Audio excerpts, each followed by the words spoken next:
Michael, Turner, can you hear me, buddy? Yeah, I can hear you, buddy. Yeah, so I'm in my car. I'm leaving the game, and I am probably feeling the worst I've felt about a Falcons game and season than I've ever felt in a very long time. Like, this is probably number 2 to the Super Bowl year, the 28-3 season. This is probably number 2 to that because we were so close to being so good. And I felt like, nah, it's not that bad. It's just a game. These things happen. But then the fans, like, there were tears leaving the stadium. There were actual live human tears when I was leaving the Mercedes-Benz Stadium. And I was talking about it with my buddy Chris Sizemore. Known him for a long time. We were just watching the game together. And he was like, he's been there since the beginning, like since the Falcons were in their very, very first stadium. And when he was a little kid, he was like, I feel bad for Arthur Blank. We were talking about how Arthur Blank has not had a winning season, much less going to the playoffs. Not had a winning season in this stadium. And imagine putting all that money, all that energy, all the effort. I don't just feel bad for Arthur Blank. I feel bad for the coaches, for the players. But I feel bad for the fans. The fans who were crying and just like laid out like we lost the Super Bowl because there was so much expectation this season, so much potential, and we messed it up. Like, we pissed out our leg. Like, we couldn't deal with the pressure. We couldn't deal with the moment was too big for us. And the term "the Falcons are going to Falcon" is now true now more than ever. And I don't know, man. Like, it's this weird feeling to where I'm like, I'm not even playing anymore. But it sucks. Like, it's a bad, empty, sad feeling that everyone has walking out. And I don't know what to do with it, man. I mean, what do you got to say to these fans who are they're coming in, and they're not happy? What's up, people that's checking in? Man, I don't know what to say, Obi. I never, like, all right, when I came to Atlanta, we had potential, right? Yeah. We was underdogs, first of all, the first year, you know what I'm saying? Yes. And we exceeded expectations. And we carried it on. We carried it on year after year after year. You know, until we were good, but we lived up to it to a certain extent. You know, we didn't win the Super Bowl, but damn, we was damn good. We didn't do this. We do this. Like, we do this. We had no stacked roster across the board on offense and defense and not show up week in and week out. You know what I'm saying? We start off hot. We didn't even really start off hot. We started off lukewarm. Yeah. We was okay. We was 6-3. And then things just fell off, man. I don't know. It was like dumb decisions by management, dumb decisions by players. It just everything kept piling on and on and on. And I don't know why fans wait until today to cry. It should have been crying a couple weeks ago. Oh, man. But here's the thing. Like, we had hope because they waited until today to cry because we always wanted to be optimistic. I think fans saw the 6-3, and, you know, you're absolutely right. One of our guys, Makia Banner, from 6-3 to 8-9. You know, the offense showed up. Defense effing sucks. Fire everybody except for Bates. Right. It was only that easy. But they're crying now because we still had hope. Like, if we just did our job against the Commanders or against even the Panthers today, we'd still be in the playoffs. And then, hey, it's all fun and games because nothing to lose. We're the underdog. Could be a black horse, black sheep, and win a game or two and surprise people. We held our hope because it was the quarterback. It was always the quarterback. Right. Kirk Cousins being there, being not Desmond Ritter, gave us a chance. And then he got hurt or injured or played terrible. You can't say that, Obi. You can't say that. I can't. We gave up 40-something points today. We did. It doesn't matter. We did. Stop blaming everything on the quarterback. This is not about the quarterback. So easy. It's the whole issue with the whole organization, top to bottom. Yeah. Top to bottom, right? Like the timeouts a couple weeks ago against the Commanders. You know, did defense letting the Carolina Panthers score 40-something points today. With it's season 1 on the line, but like we know we need some help. But can we stop somebody, please? That's like I walked away with this. I think that's why it hurt. It's very apropos for us to go out this way for the season to have been what it's been, for us to struggle against the Panthers. Like, I was mad we were struggling. I thought we should take these guys out. The conversation yesterday, when we last spoke, wasn't can we beat the Panthers? It was like, can the Saints win? Like, the Panthers, it's a trap game. They might give us some trouble early on, but we're gonna show that there's a clear difference in talent from the Panthers to us. They have guys injured. They have backups playing against us. Right. Backups, Mike. We're losing the backups. Losing the backups. The Panthers put up 40 points. When you step back and you look at it, it's unacceptable. It's painful. It's embarrassing. Like, as a Falcons fan, you can't talk trash to the Saints. You can't talk trash to anybody else. You can't hold your chest out and be proud of being a Falcons fan. I mean, you are going to be, because that's what Falcons do. We rise up from the ashes that we get kicked down into. But you can't, in good faith, talk about how great your team played this season, because we didn't. We didn't play good. We had some spurts here and there. We had some flashes, and the flashes hurt us even more because we know how good we can be. Right. My boy Chris, we were watching the game, and some of these Drake London catches, some of the passes Pettis was putting in, it makes you realize how good we can be and how talented we are. Like, if this is here, what the hell are we doing? Right. What are we doing? I don't know, but like the fans saying throw Jimmy and Lakeland there. I'm saying who said it? I lost track of who said that, but look, they want to. Everybody's pointing fingers right now. See, that's the problem. Yeah. Fire Jimmy Lake is what Derek Quick's saying. Everyone's saying it's another clown show, but easy. T said Penix is just fine, and Penix is fine. It's not on him. Jay Black, 42, Ovie and Burner. The defense did not look good. The defense didn't look good. Last forwards, no, they didn't. They didn't. But look. But I give credit to Carolina. We seen Carolina coming. We seen them getting better once Bryce Young got back into the starting role. Yeah, he sat behind Andy Dalton for a little bit. Let him sit back and see what it's like to be the number one QB. Yeah. Once he got back in, they weren't winning games like that, but they was like in them though. Like they was a scrappy team. They was a scary team. So it was like, okay, now Bryce Young is looking like the number one pick now. Yes. So it's scary because our division was supposed to be the weakest division in the NFL. Yeah, it still kind of is, but still, we were head and shoulders above the division. We beat the Saints, beat the Bucks twice. Saints is faltering. The Panthers are faltering.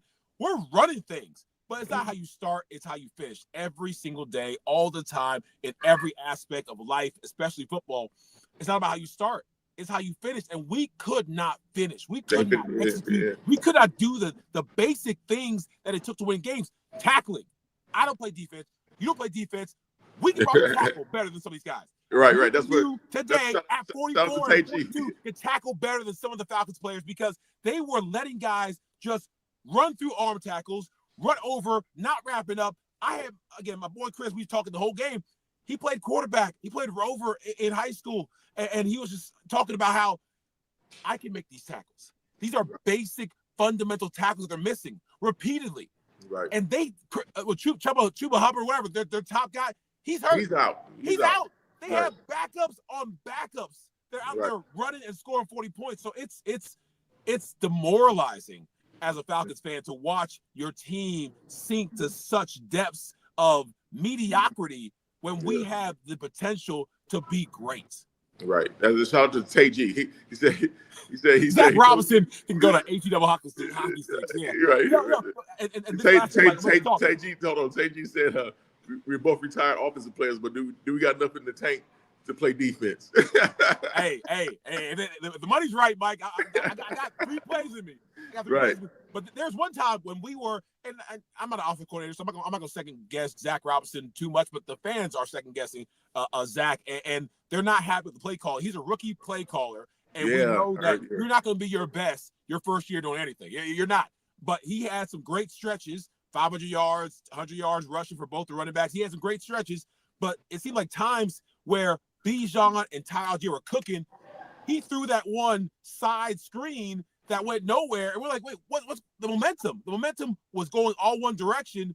And we want to throw a monkey wrench. Sometimes it's trying to outsmart yourself. Just go with the flow, like pick up the vibe and work with it. I don't know what the play sheet said or what the metrics said to do, but I'm like, at a certain point, when you feel the domination occurring from the offensive line and defensive line. Again, we're running backs.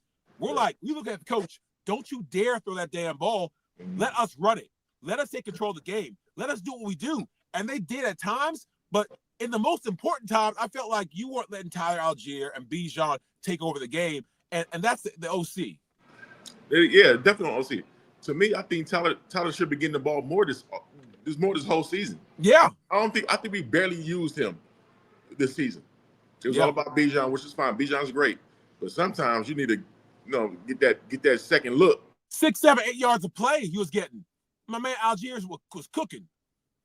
Right. So we got the tools, but we're not using it to build anything. We just out there just playing with hammers and nails, not building anything. So yeah, it's so disappointing, man. And especially to overcome so many problems that we had, we masked a lot of problems, and it showed towards the end of after the 6-3, that masking, we couldn't mask anymore. But I can't even say that because we started getting sacks. So no, that's the thing. The D-line is cooked. And the D-line, yeah, you can say they're cooked. They had 3 or more sacks the last 4 or 5 games. And I went to get some food for a second, so maybe they got a sack, but I didn't see many sacks today, if any. Somebody can help me out with the in the comment section, but I didn't see any sacks today. So defense were doing great. They was coming back a lot. I mean, Matthew Judon, I think had 4 sacks in the last 5, 6 games. He came back alive. Everything that he wasn't, he now was in the last half of the season. You're like, if we can put all this together, put the best of Kirk Cousins, put the best of our defense together, we have a playoff team. Not only a playoff team, but a team that can be dangerous in the playoffs. Right. And that just wasn't happening. One of our guys talked about the drops. We talked about the missed tackles, drops. Back to basic, fundamental freaking football. Yeah. How do you drop a ball that hits your hands? If you're an NFL wide receiver or NFL player, you can do this. Wide receivers in high school, wide receivers in college, they can catch balls thrown to them. Early on, they were dropping balls. And hats off against Cardale Hodge and the Pro Bowl, but they're not going to take you from just being a special teams player if you can't catch the ball when it's thrown to you. He's kind of like me. I mean, he's a receiver, but we don't get a lot of opportunities. Guys who are the main guys, we don't get a lot of opportunities. So when the opportunity comes for you to get the ball in your hands, you can't afford to. It's a cardinal sin to drop it. And he dropped one. Drake dropped one. A couple other drops that were there. You can't do that and expect to be a team that's going to play in the postseason, which is why we're not. The drops, the missed tackles, some of these penalties, some of these mistakes, Mike, you can't do it. Can't do it. No sacks, no turnovers. Yep. We're not going to win. We're not going to win like that. You know what I'm saying? I don't know what the energy was like coming out that locker room today. Were they giving a full effort? I did not see full effort out there today. It was strange because you would think that with this game having your life on the line, you would see guys going above and beyond, playing to the whistle, running their. You would see it's a certain different type of energy that you see when it's like electricity, that playoff electricity that we know about. You see that in games like this. This is essentially a playoff game. I mean, the Saints had actually lost the game while the Falcons were still playing. I don't know if they knew that, and so they kind of just stopped on defense. But it didn't seem like we were playing as if this was a playoff game. No sacks. EC Diedrich talking about no sacks. Man, James, Aiden, McKay has to go. This wasn't a Rich McKay thing. This was a Kirk Cousins didn't tell us he was injured because it has to be he's injured. He said it himself. He didn't forget how to play football, but his body forgot how to play football. So he must have been injured, and we didn't replace him soon enough. And then it was a myriad of mistakes. Okay. It was people taking turns, messing up. It was a lot. I got 2 things. All right, go ahead. Why were we? First of all, should we have wins for 2?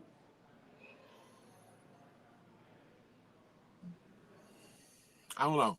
I said we might as well have wins for 2. We was wasting time. It was like defense wasn't stopping anything. Why just go? We put up 40-something. They put up 40-something points on us. That's crazy. Go for 2. Crazy. Go for 2. Try to win the game. You know what I'm saying? Try to win the game right there.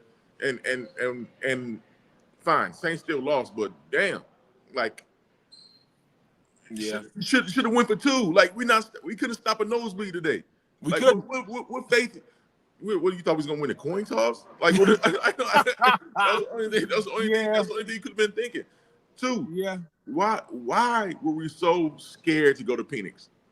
during the season, if we knew Kirk was hurt, yeah. At what point? Because it was before the 4-game losing streak that he was showing that he was hurt.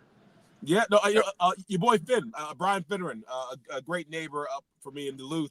We was down and we did an appearance today, and Finn was talking about like there's no way. He's like, and Finn does the show over at 680 The Fan, and he was like, we talk about it, but like they won't admit it. He's like, I don't know why they wouldn't admit it. He's like, the only thing it could have been is that he was injured.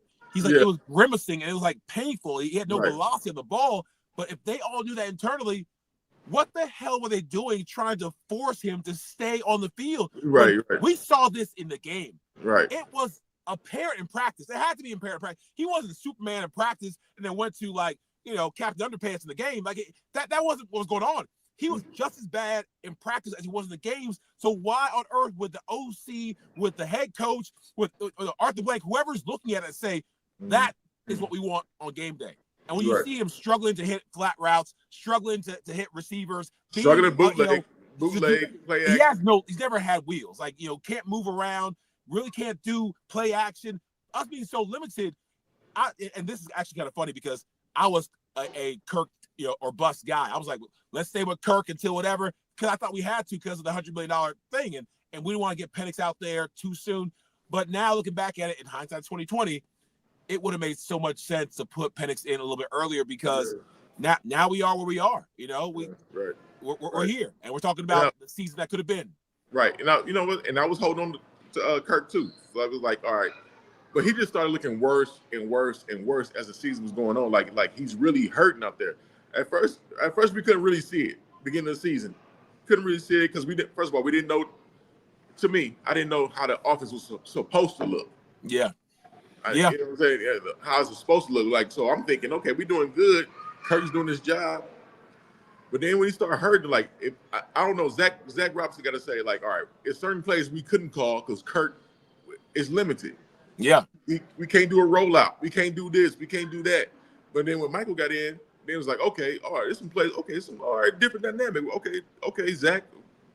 This different plays that's slowly getting crept in the playbook, you know what I'm saying, the play calls that was like, okay, all right, this is what the offense potential is supposed to look like.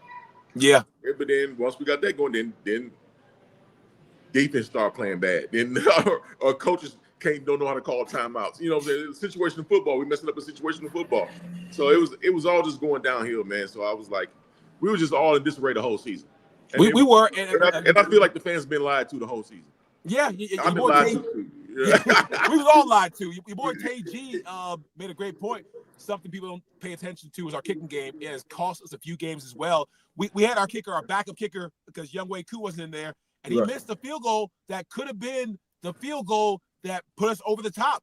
Our kicking game, again, we taking turns messing up the kicking game. That's something all season long that was consistent, but then it wasn't consistent. And just like Kirk, Younghoe Koo was probably injured before he actually got pulled out, because I got it, I can do it, I can take it, but miss after make miss after make miss.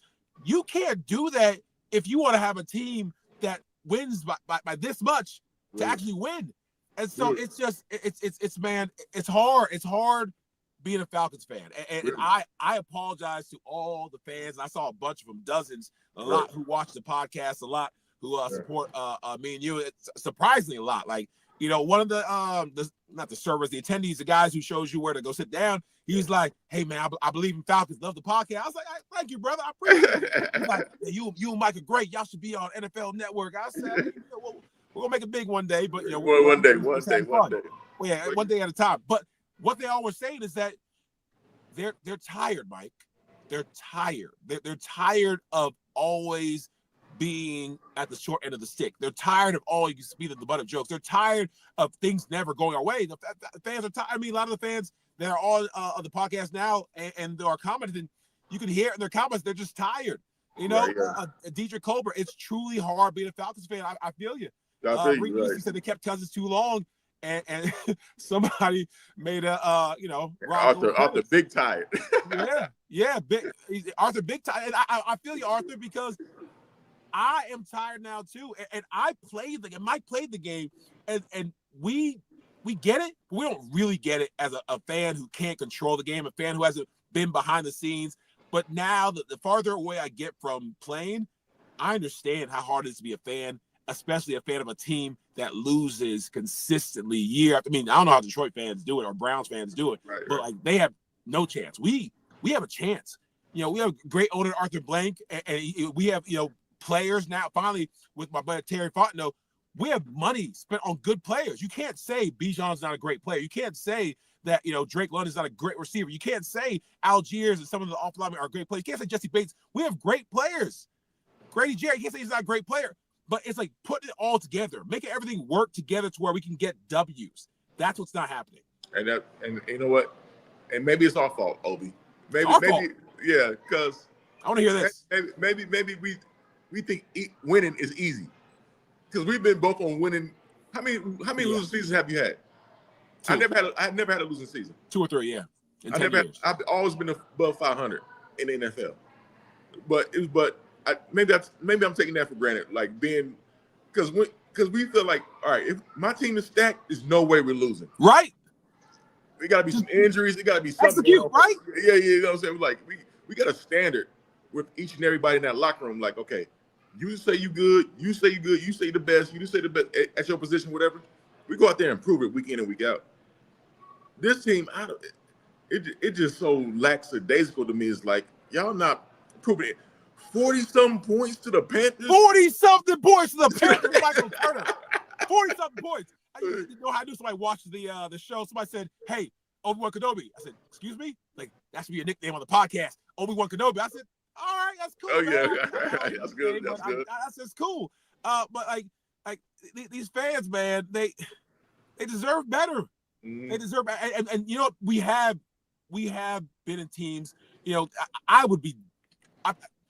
lose my stuff if the Matt Ryan, Tony Gonzalez, Julio Jones, Michael Turner, Ovie Mughelli, you know, Tyson Claiborne, John Abraham, you know, like the team that we had, if we was going, you know, 7-7, 8-8, if we're out here being mediocre, like I'd go crazy. Like, I don't know how that's even possible. Like sometimes the players can compensate for bad coaching, but it was like the players took turns making mistakes, the coaches took turns making mistakes, everyone took turns making mistakes, and we ended up with this season, which is going to be just, I mean, this is going to be a long offseason. Long. It would have been better if we beat the Panthers and, you know, hey, Saints lost, but we did our job, Mike. We did our job, everything we could. We lost to the Carolina Panthers. Right. We lost to the Panthers. At home. At the end of the season. At home. At home. The fans were speckled people. It wasn't a packed stadium. It wasn't full. It wasn't, you know, it was maybe half. It looked sad. It was a sad state of affairs at Mercedes-Benz Stadium. And the pizza was still good. You know, it was still an amazing experience. You know, I enjoyed mingling with the fans at Home Depot backyard. But getting in there, the energy wasn't there. And poor, you know, Big Tigger was doing his best to get everybody loud. They had the crowd meter lying to everybody saying, "We're getting louder. We're getting louder. We're getting louder." No. But it's just like that's the product you get, or the results you get when you have a team that people don't believe in. But man, Boley, Deion Sanders for general manager. Right. That would shake things up. Getting Deion in here, but we don't need Shador. Deion's going where Shador's going. So, you know, Justin Simmons should forfeit his game check. They said the same about Matthew Judon, but Judon came back, but Justin Simmons has been quiet. I was expecting Justin Simmons to be like Jesse Bates. I was expecting him to come in here, like, you know, knock himself down, you know, kicking down doors, taking it and say, hey, I'm Justin Simmons. Jesse Bates is my number 2. I'm number 1. Like, I want him to put his chest out there and say, I actually forgot he was on the team. For the amount of times we got slashed, like they was throwing balls in the middle of the field, they was doing easy slants, they was doing out routes. Like I thought we had the best DBs in you know, some of the best DBs in NFL, and we were getting thrown on like it was 7-on-7. And again, I'm not a defensive guy. I don't know whose fault it was, safety, linebacker, scheme, zone, not enough man. I just know that it was hard to watch. I mean, my eyeballs bleed a little bit watching them. Just every time he threw the ball, I'm like, someone's going to catch it. Every time he threw the ball, I'm like, I feel uncomfortable. Like my chest hurt, Mike. And I had the Saints game on my phone and I had actually watching the Falcons game and watching the Saints game, heartburn. I had heartburn. I needed some Pepto. I needed something antacid. I was just, my chest was tight the whole time. I felt uncomfortable the whole game. It was, and everyone around me had their phones out. We were talking about the Saints Bucks game and the Falcons game, and it was cinema.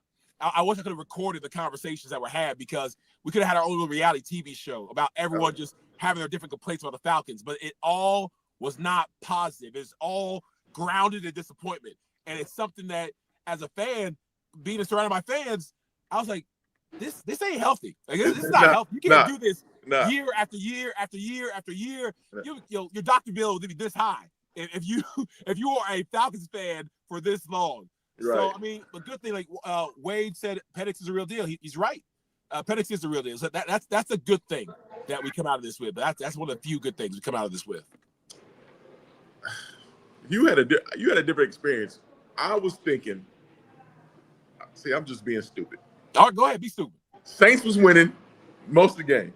Most of the game, right? That was going back and forth, blah, blah, blah. So, okay, we're gonna have a miracle. We're gonna have something's gonna happen. We're gonna get it. I was just hanging in there.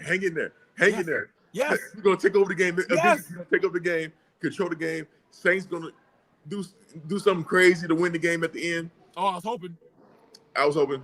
Both games go opposite way. Yep. Because I was like, oh my God, it wasn't meant to be. And I was just like, defeated. Not just my defeated. Like hurt. Disappointed. Like, first of all, I shouldn't even been rooting for this in the first place, because we should have had to control the whole season. Yes. But I was still hoping that little ounce of hope that maybe it's going to be a miracle win. Maybe it's going to be a miracle, you know what I'm saying, by both teams, by both sides. You know what I'm saying? Like, it's finally over. It's finally over. That twist of the knife. It's finally that final twist. It hurts. Mike, the fact that they made us, the Falcons, squander the season and made us, they forced us to root for the Saints. There was everyone, they were like, let's go Saints. Oh, they was doing let's that? Let's go Saints. Like, we were cheering vocally for the Saints. The fact that they made us do that and the Saints didn't even win. We didn't even win. The fact that we were put in positions to where we were, like, with our chests, with our souls, like the bottom of our gut, we're cheering, rooting, Falcons score, Saints score. Everybody, we're all looking at our cell phones. What's the score? That was frustrating. I didn't like it. Raheem Morris needs to be released ASAP. And Rich McKay, it's not going to happen. We talked about it last podcast. They kept Mike Smith, Dan Quinn, Arthur Smith longer than they needed to. And keeping Raheem is the best thing for a rookie quarterback. You do not, I repeat, you have a great quarterback. You do not want to make Michael Penix start again with a new head coach. And plus, I think Raheem, his first real year as a head coach, I think Zach, everyone's going to get better the second year. Right. The mistakes were made. Fire the whole staff is not what needs to happen. Now, if this happens next year, that conversation can be had, but it's not going to happen, nor should it happen. It got to be no. First of all, next year, the first half of the season got to look good. The first half of the season next year, the first half needs to look good. It's good. First half, we're not going to play around with this. You know what I'm saying? Because this roster is too good. Yeah, we got to see if the changes are going to be made. But offensively, we know we're pretty good offensively. We're in pretty good shape offensively. Defense, we might lose a couple guys here and there. We don't know, who's going to re-sign or not. But man, it's just. I don't see the fire. That's I don't see the fire. See, y'all saying let's go Saints, but the players weren't playing like it was any hope of going to the playoffs. Yeah, they looked horrible today, man, horrible. And I don't know, that goes back on coach. Like, got to get these guys ready to play. Yeah, got to get them ready to play. No matter what, you got to motivate. You got to motivate guys sometimes. You know what I'm saying? Like. It's not all about just having good players. You got to be able to push them. Yeah, you're right. I mean, Diva, Sexy Red Peach, great name. I think we need the right personnel to run Jimmy Lake's defensive scheme. She's talking about Zach Robinson's play calling. She's not a fan of. I get it. Detroit wants to fire Jimmy Lake. I mean, it is a very easy thing to see 40 points put on you by the Carolina Panthers and say, clean house. Like that is like, I hear you. I feel you. I empathize with you. Mhm. Probably not going to happen. I mean, I don't know. Probably not going to happen because that same defense that sucked today had 5 Great sacks. games. 5 sacks. And great games to where they were early in the season, interception, fumble recovery, interception, and then we couldn't get any sacks. We came off the bye week, Mike. Sack party. Right. They all meet. So something's there that they got. And again, just the same way I don't want to make Michael Penix start from scratch. I don't want to make Arnold Ebiketie. I want to make these young defensive linemen. I want to make Caden Ellis, who had a banner year. Again, I can't say sorry enough to Troy Anderson and Caden Ellis and J.D. Bertrand and the linebackers that were supposed to be the weak link having such a great season. Even though they couldn't cover a slant today, they have progressed in so many ways, especially Caden Ellis. I'm like, we got something here. If we can get guys with no names and not big contracts to play at a high level, the defense is doing something right, but they have to bring it all together to where we can win games. They did not give us a chance giving up 40 for us to win games. It was hard to watch across the board. Yeah, you know what I like to see there? Everybody saying fire Jimmy. Jimmy's getting it today, boy. Jimmy's getting it. Jimmy's getting it. You got to finesse this draft in the offseason now. Yeah, Dan the man. The draft in the offseason is going to be very interesting. It's going to be very, very interesting. Terry Fontenot's been cooking. Some of his pieces. Judon eventually came around. Simmons the only one. I'm like, but besides that, Drake London and Bijan. Now Kyle Pitts again. Like Kyle Pitts got the ball. I'm like, what's a Kyle Pitts? Is that a drink? Is that a furniture? What's a Kyle Pitts? Like those 2 words together. I don't know what it is. I don't hear about it that often. It's going to be very interesting to see what they do with some of the free agents like Kyle Pitts. But this offseason and this draft is going to, like it is every year, going to be very important for us to put the pieces together. Now that we know what we got, now that we see clearly where our deficiencies are, we see where we need help. Now it's going to be for Terry. Get out his big spoon, and he's going to have to cook. Cook, Terry, cook. What you got to do? And Raheem has to go back to the drawing board, do some self-scout, and figure out, what he can do to, like you mentioned, make these guys come out like the Detroit Lions come out when Dan Campbell gets in their butt, when he really challenges them. And Raheem does a great job. So we're not in the locker room, but just when they show the speeches he gives, the man's got fire. The man's got passion. The man's got a lot. I don't know what's not connecting with him and the team because they aren't playing the way we played. They're not playing the way that we played during playoff games or games that lead us to playoffs. That matter. You could not just feel it, but you could see it. If you watch the team, these guys, they ratcheted it up. They ratcheted it up. Right. And at times you're just like, there are a couple guys that were going all out, a couple guys that gives extra effort. Like, my God, Bijan, that's every game. Like some of the plays where he was down, even Algier, that's the way they run. Drake London too. Like, man, it was a grown man. They threw a flag, but he caught that one ball. They threw it back to him. Like he probably said, "Give me the ball again." He was out of bounds. They threw it back to him, caught a touchdown, and he stood over the old dude. I'm like, that's a boss move. Like I felt that. I felt that. And he's got the fire, the energy that everyone should have the whole time, every quarter, every second. You got to be like that if you want to win games in the NFL, and that wasn't coming across whether from me in person or on the TV. Yeah. But that's what I'm saying. Like, is this a gimmick what Raheem is doing when he's making these speeches, or is he not connecting? Is he connecting with the guys or not? You know what I'm saying? Well, everybody say good things about him. Yeah. Well, y'all got to fight for that man too, though. If y'all want to keep this man around, you got to fight for him. Go there and fight and play for him. Arthur, what time Waffle House open? I wonder if Kendrick released a new video. Things he's thinking about all game. That's hilarious, Arthur. That's funny. Diedrich wants an interior lineman. Defense again talking about defense is going to be an issue. We want a 3-4 scheme. I don't know if it's a scheme 4-3-3-4. Get the linebackers in the A gap. But I think interior linemen, that's going to be important. Offense and defense. Like it's about them big boys. But I feel like we were getting good push. Our offensive line did a great job. We talk about Tyler Algier and Bijan. That O-line's been stepping up, Mike. I mean, so many things we can talk about, so many things that we can go into. We want to cut it short in a couple minutes because we can talk all day about this season, about this game, about these players, about the disappointment. Let's see. Hello, I got Webb Fiji. He said, "Yeah, we got." Mayo just got fired. Why can't Raheem? Oh wow, Mayo got fired. And before we go too far, we gotta give our sponsors some love because BetOnline continues to be the world's most trusted betting platform for your number one source of online betting. And from the earliest odds to in-game live betting, BetOnline provides you with all the action, the ability to watch the games as they happen, with the largest selection of odds on everything from football, the NBA, and college basketball, NHL, UFC.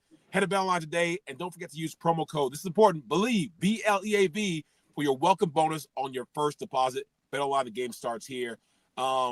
Yeah, I think said Clowney had a sack because of Italian. The Falcons fan Belichick. Oh, that's a good one. Belichick. We talked about this too. Bill Belichick is probably going to be. Well, actually, no. I was going to say he took the UNC job, right? Yeah, with the college. Oh my God! And so everyone's saying like, what would have happened if Bill Belichick was here? Would Bill Belichick let some of the things that happened? No, not at all. Season, not at all. Not at all. And he's not a player's coach, but the wins, you gotta respect the wins. And everyone, the Wes Welkers, like Julian Edelman, they all love him.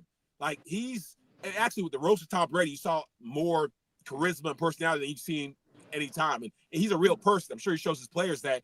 But it's I love to be able to fly on the wall when it was almost guaranteed. Remember that time when it was guaranteed Belichick was coming? Remember that time when he was on a yacht? It was like a done deal, and then it just fell apart. Because Bill wanted control. Bill wanted more control than that's the rumor. So supposedly, we don't know that, but some are going to give Raheem this. He's a better coordinator than a head coach. Now, time will tell because he's going to have 2-3 cracks at this with Arthur Blank. Arthur doesn't fire coaches, 1 year unless you're Bobby Petrino, but he's given everybody else, a couple years to prove it. And I'm rooting for him. I want him to make it work, but it's about results. It's a results-driven league. They don't take nice guys. They take nice guys, just give them awards. Kirk Cousins would still be playing quarterback because he's one of the nicest human beings I've ever met. But end of the day, he didn't produce. And as nice as Raheem is, if he doesn't produce and find a way to get results, it's not going to be a long tenure with Atlanta.